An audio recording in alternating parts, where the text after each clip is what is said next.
Cluster स्तरीय शिशु महोत्सव अनुष्ठित। ढेंकानाल जिला कंकड़ाहाड़ ब्लॉक कंपुली क्लस्टर स्तरीय शिशु महोत्सव मोरवाबिली हाईस्कल अनुष्ठित हो जाएगी।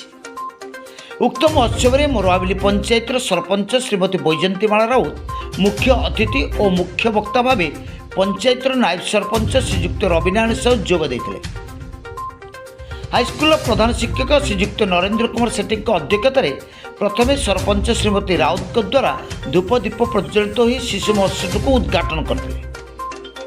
तत्सहित क्लस्टर सीआरसी श्रीजुक्त विशंबर पति, ब्लॉक शिक्षा संगठन सभापति श्रीजुक्त अशोक कुमार साहू जोगदे कार्यक्रम को आगे नहीं।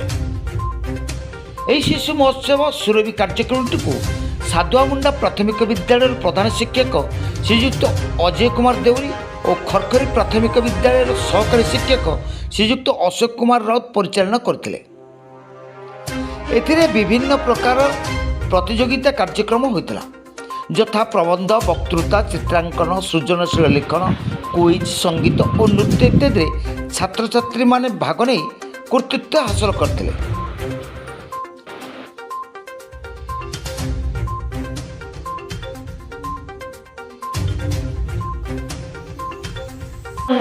समुद्र घरघरनाद मानव समाजर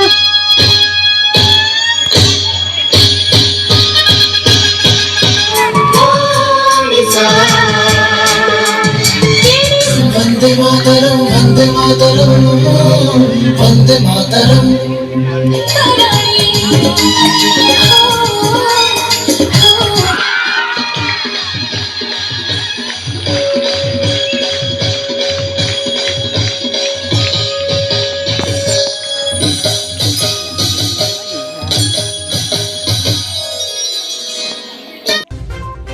अन्यमानंक मध्य बलदियापाल प्राथमिक विद्यालय प्रधान शिक्षक रविनारायण देउरी, कंपुली देउलसाईर सहकारी शिक्षक सुभाष चंद्र राउत, केन्दुपड़ा प्राथमिक विद्यालय सहकारी शिक्षयित्री विष्णुप्रिया चक्र, सारिय प्राथमिक विद्यालय प्रधान शिक्षयित्री श्रीमती मानसी सेनापति प्रमुख जोगदे कृति छात्र छात्री मानू पुरस्कार वितरण करते।